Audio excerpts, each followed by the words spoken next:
Okay, so if you guys all want to just look at the camera and say, hi, we're the Robbins family. 1, 2, 3. Hi, We're the Robbins family. All right. Let's do a couple of them. Should we not wave? I don't know why I feel like I should have. Yeah, you can wave, not wave. You can do a couple Okay, let's takes. do it one more time. Okay. Okay. You guys can just pick. Okay. 1, 2, 3. Hi, we're the Robbins family.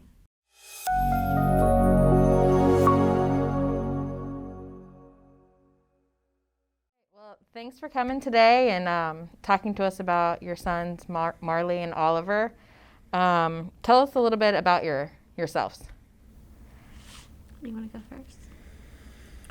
Well, my name is David. Prior to this, we were super outdoorsy family. This has actually changed our whole life around since the first day I ever knew that it would change our life this much. And we're not the outdoorsy family. We can't be an outdoorsy family anymore. We can't. There's so many limitations to what we can do at this point. I'm Samantha. I'm a hairdresser and I work full time. And this year we're going to be homeschooling, so we'll be doing homeschool. And how old are your boys? Marley is 12 and Oliver is 10. Okay. Yeah. And so tell a little bit about, I know you guys went to Gatlinburg last year. When did you start to notice that something was going on with Oliver? So the weekend after we got home, Marley was sick. And then a few days later, Oliver was sick. And I really thought that we had gotten COVID by going on vacation. I took them both to the doctor. They were tested for like COVID and strep and just like all the like major things. They both tested negative. Marley ended up getting better, but Oliver just like persisted, like fevers every night, wasn't eating, just didn't feel good. He started complaining that his legs were hurting. Started to notice some bruises on his legs, and just all in all, he wasn't himself. His skin color wasn't the same anymore than what it was, and it's just pretty much the week that we came back from Gatlinburg was when we knew, like, there's something going on. And when it got into around Halloween time, that's when we definitely knew something was going on, because he wasn't really able to walk long distances anymore, and he didn't eat. It completely stopped for about 9 days before he was diagnosed. Yeah, and we had taken him to the doctor, And I think 4 times total. 4 times in before. 9 days. Yeah. But they never did any kind of blood work or urine sample, like nothing, like to kind of dig in a little deeper to kind of figure it out. Until David took him to the emergency room. It was like a Sunday night, and he was a full-time student, so he was missing school. I was missing work, and we're like, we're about to go into a new week, and if he continues to be sick, like, we have to figure something out. So he really like pushed for them to do blood work, and unfortunately they came back, and that's where they found out that he had the leukemia. And it was like the middle of the night. It was like 1 a.m. and he told me. Yeah. So that's kind of where it came in. Yeah, walk us through a little bit the first couple months after he was diagnosed with leukemia, kind of like what your life had turned into, what Oliver went through. It was absolutely hectic. It was, every day was unsure of what the day was going to lead to. You didn't know what his health was going to be like, because his health was so poor going in. Don't you agree? Yeah. I mean, a lot of it's a blur to me. Like, it was just, I think, so traumatic that you almost have to like block it out to be able to just like keep moving forward. He was transported to Children's downtown in Cincinnati, and we weren't able to even go in the ambulance with him, so we had to drive separately. And I don't think either one of us spoke a word the entire ride. No, and then once we got there, it was, I mean, everything was moving. I don't think we could even cry, because we just were like, what's happening right now? It just felt like such an emergency. Everything, I mean, the only thing you had time to do was sign consent for them to do what they needed to do at that time. Yeah. Wow. They were just, I mean, And from there, I mean, Oliver was asleep for about 4 days. He didn't really get up and start moving around again for 3 or 4 days after that, and really recognizing that he's at the hospital and this is serious. Wow. Yeah, that's scary. Yeah, within the first few hours he was there, he was already intubated. They had to do pheresis, which is where they filter your blood, kind of like a dialysis treatment. Because his white blood count was so high that they had to get that white blood count lower to even start chemo. Because of the type of cancer that he has, it just regenerates your white blood cells and it like overtakes your entire body. So that was really hectic and crazy. But then we moved to the oncology floor. He started his first round of chemo. I would say like 6 to 10 days is when he started to like lose his hair. Yeah, I think it was about 10 days. Then he started losing his hair, and that's when That's I think when it you could, really like, visualize that he was sick. Yeah. I think that's when you noticed that he was sick, and then it was just, I mean, it's really lonely because it's like you want to reach out to like Marley and other family and talk to them about it, but you really don't because you feel like you're worrying them. Yeah. And it was just, I mean, I don't even know how to describe the feeling that to know that he was sick and this was real. This is really, I don't even That think he was this sick and we didn't know, and that like if we wouldn't have like advocated the way that we did, that like we would have came home another night and had to come back out, and we don't and know what would have we were fighting happened. for the diagnosis. Wow. Every time we went to the doctor, and it was just we kept leaving there with no answers. Yeah. But he did chemo from November 8th was the day he was diagnosed, and then we came home in mid-December. Yeah, He got to come home for Christmas. So he was in the hospital that whole time from November 8th to mid-December? I think it was like mid-December, December like Wow. 18th or something. It Yes, was very because close to Christmas. we only got to come home for 9 days, and then we had to come back for his second round of chemo. So he went into remission on December 13th. They called me, his oncologist. It was like a Sunday, and she's like, I can't even wait until tomorrow to call you. So she called me like from home and was like, there's no blast in his bone marrow. Like he's clear. And I didn't even know what it meant at that point. I was just like, okay, this is kind of weird that you're calling me, but like I just had to like, I couldn't even get excited about it because I didn't know like how to react to it. They weren't sure how many rounds of chemo he was going to do. That's like us going back to like the uncertainty of like we didn't know what to plan for. We didn't know what our future was going to hold. So we went home for those like 9 days and came back, and he did his second round of chemo, and he like breezed through his second round of chemo. The first round of chemo was awful. But the second round of chemo, I think he did wonderful. And they decided like, he's good. He's still in remission. We're going to do this. They moved his bone marrow transplant up to February 11th, which is Marley's birthday. And we're like, we really want it to happen, but like, can you do it a different day? And they couldn't move it, or they weren't willing to like try. It was more on what the donor was able to do, and that they weren't going to like try to bargain with him. Yeah. When if he was able to do it, we're going to do it this day. Yeah. So we went home for 5 days. What, in December? We went home 9 days in total in December. No, before his marrow.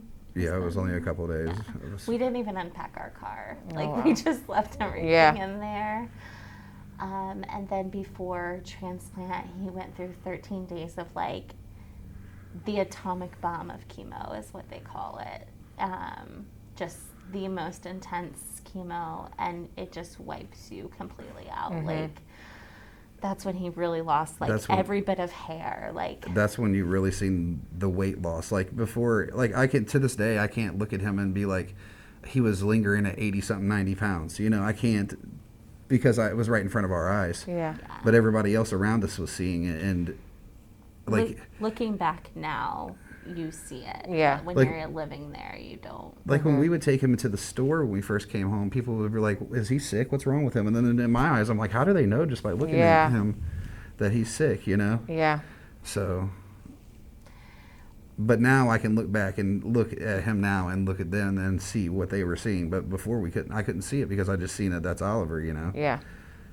And so now that he's had his bone marrow transplant and everything was successful with that, what is his treatment like? Is he just not going to be monitored every few months?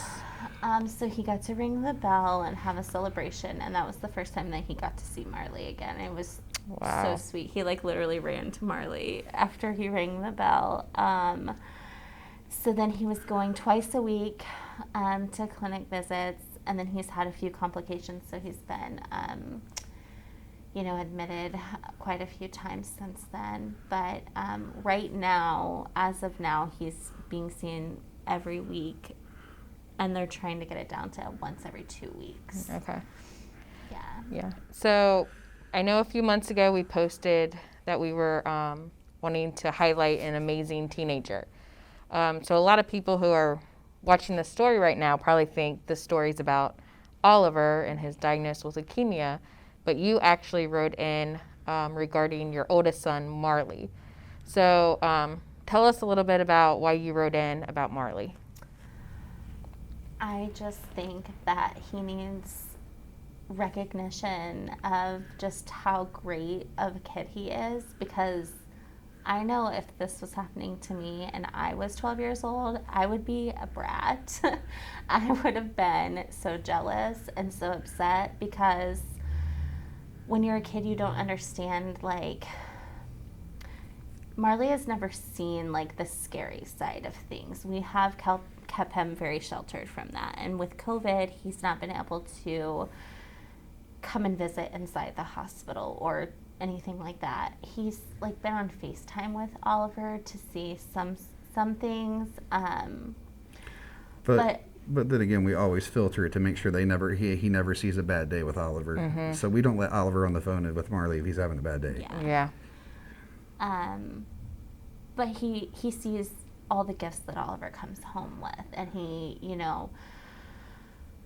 when you can't take your kids out to do things, the best way you can make them happy is to compensate with, like, materialistic things, and that's not how we like to raise our kids, but it's just how we have been coping recently, because kids like gifts. And going back, like, Marley's never complained. Yeah.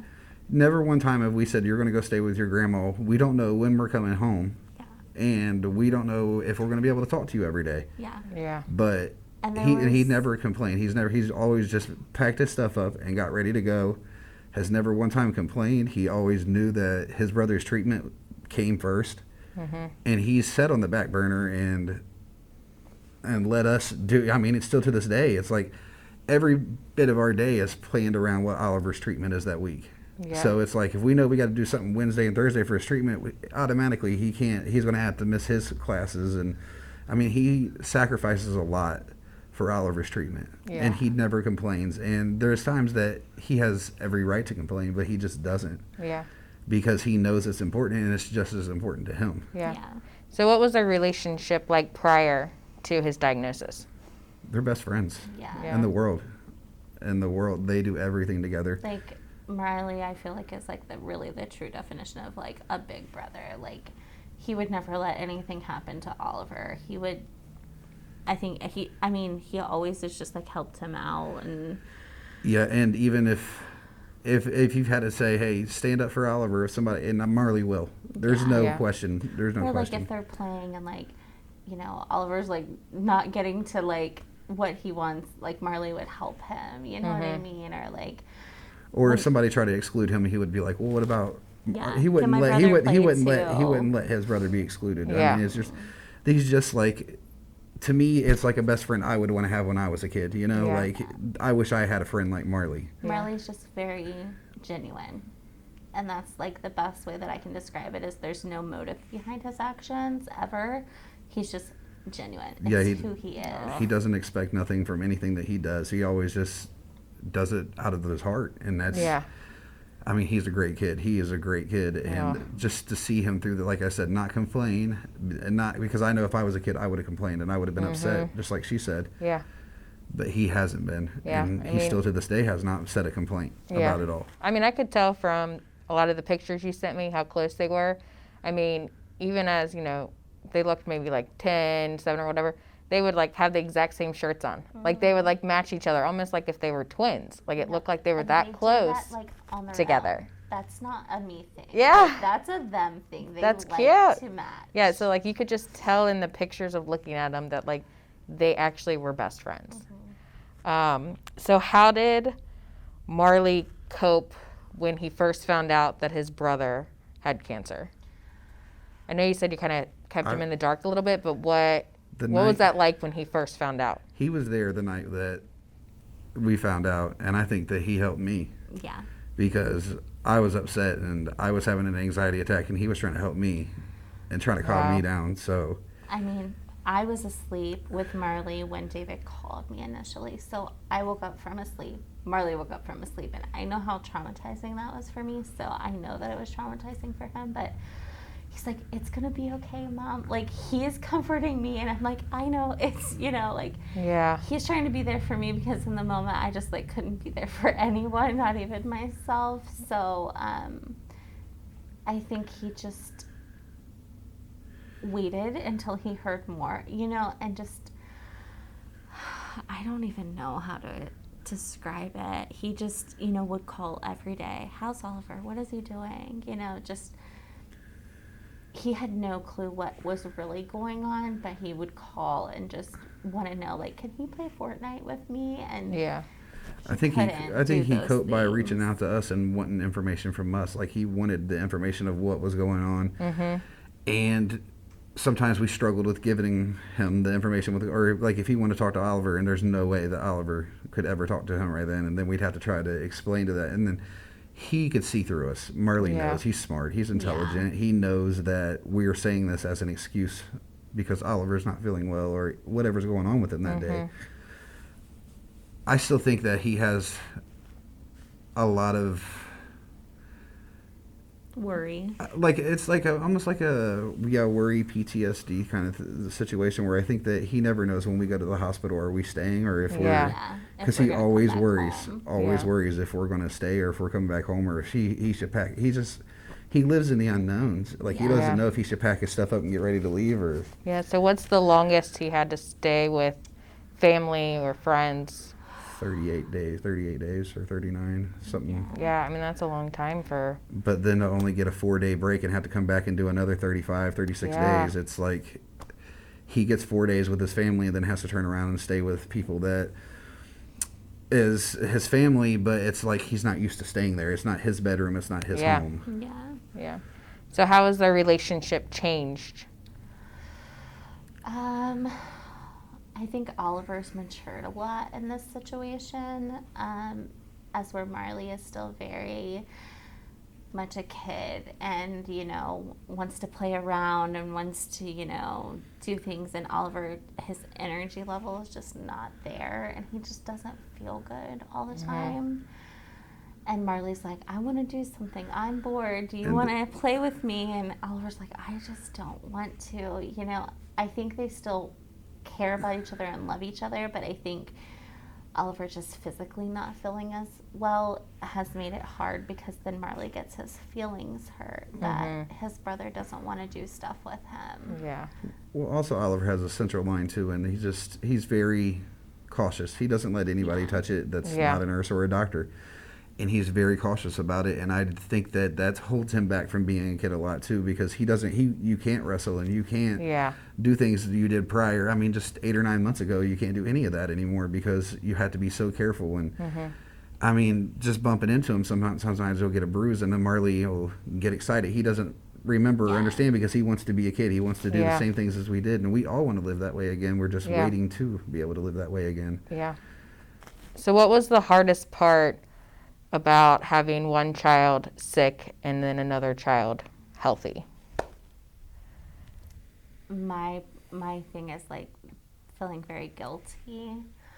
I feel guilty when I'm at the hospital for long periods of time and not going to visit Marley.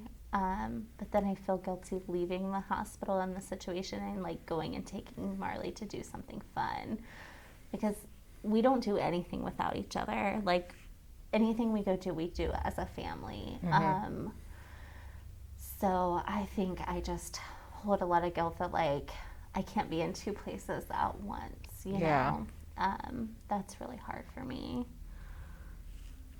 I feel the same. I feel really guilty. I'd feel guilty because there'd be days that I forgot to call Marley, or like things were so hectic, and before you know it, it's 2:00 in the morning. You're like, I never talked to Marley today, and then you would feel guilty, and then there's really nothing you can do to compensate for it because it's already happened. You know, like you could say sorry, but you just have to try again. You know, and like the guilt is, I still feel guilty. If I leave Oliver right now, I never spent a day away from him at the hospital and went home. So if I leave him now, I still feel guilty. Even if I just go do something regular, like go to the store or something, I still feel guilty because I'm away from him and I'm not there if he needs this or knowing, but she's there and she can take care of it. It's just, there's a lot of guilt. And like if I even want to take Oliver to appointments and he has to go there for 4 and 5 and we know we're going to be there 4 and 5, 6 hours, and I had to leave Marley all day and now he didn't get to spend time with it. I mean, it's just a constant will of guilt. Is that what it feels like, to be honest? Yeah, constant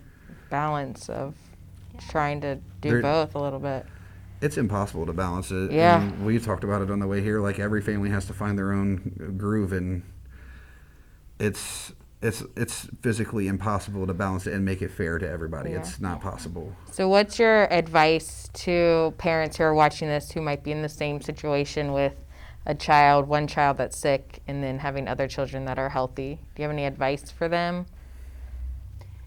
No, I don't think there's any advice or any words of wisdom that you can give a family, because everyone's dynamic is so different. Everyone's like work life, like thankfully I work for myself and he's able to stay home full time. I could not imagine being like a single parent or working for like an actual 9-to-5 job. Like the dynamics of everyone's life is just so different that I feel very grateful and blessed that we have the life we do. And I've said 100 times that if this would have happened to us in any other stage of our life, I don't know what would have happened or like what we would have done. We wouldn't have been prepared. I mean, not that we were prepared for this, because when we stepped into this, there's no way. I don't think anybody could ever prepare for it. I mean, it's always like it wouldn't happen to me kind of situation, and then it does, you know?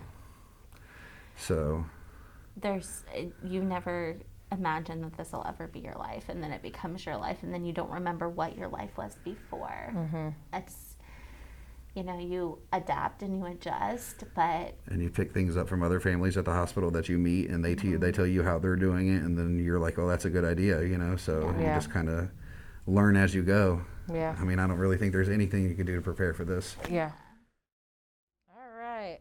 Well, Oliver, thanks for coming today to talk to me about Marley. You're welcome. Your mom wrote in about Marley. We were trying to find an amazing teenager to kind of highlight, and she said that he has been the best big brother to you over your entire life. Can you tell me a little bit about your relationship with Marley? Well, me and him used to play a lot of games together. He's been pretty nice, I would say. Yeah, that's good. Yeah, I heard you guys are pretty much best friends. I was telling your mom I saw a lot of pictures of you guys together, and you guys always had like matching shirts on, and we seemed like to go to the creek in Kings Island a lot together. Yeah, well, it sounds like a lot of fun. So, I know since you guys were so close and everything, what was it like being separated from him when you spent all those weeks in the hospital? It was a little disappointing. Yeah. I wish visitors could come, but you had to be 18 or over, which he's not 18. Yeah, that must have been really hard. Yeah, but one thing that was nice was when it was my birthday, he was allowed to visit me. Aw, but I was on oxygen at the time, so I couldn't visit him for that long. Yeah. Well, that was nice. They let him come during your birthday. Is there anything you would like to tell Marley or say to Marley? I'm sorry that he had to spend months and months and months away from us, but it really wasn't my fault. Nope, it was not your fault at all, buddy.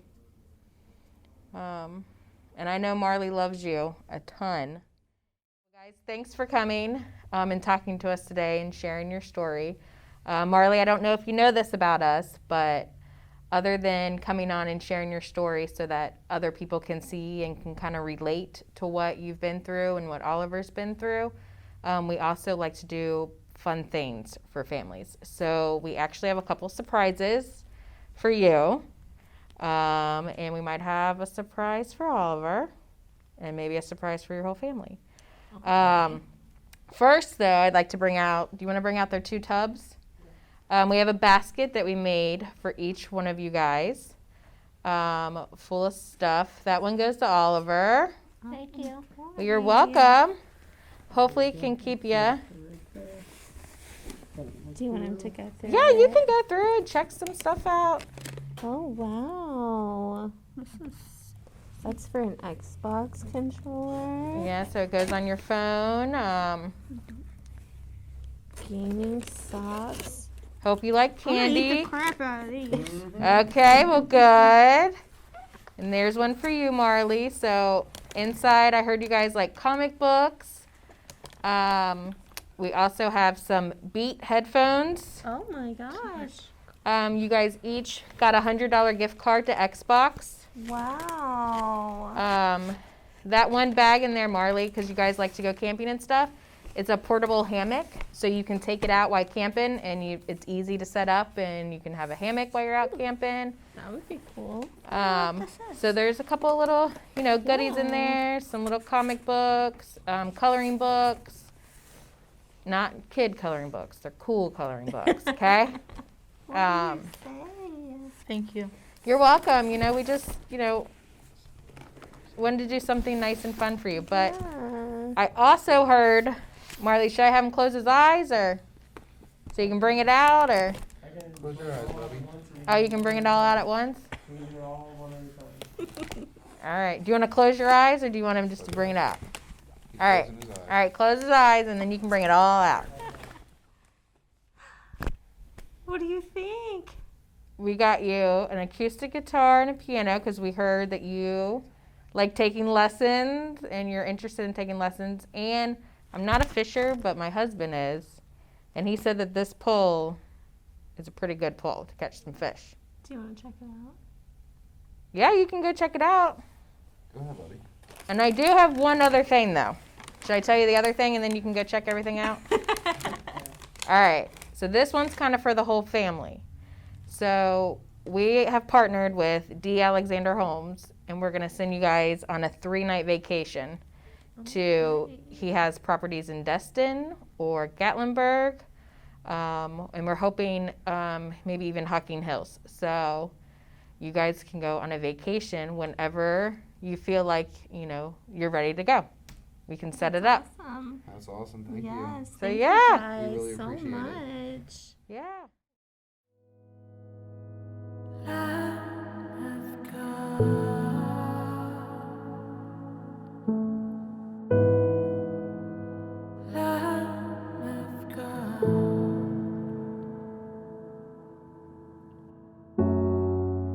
Have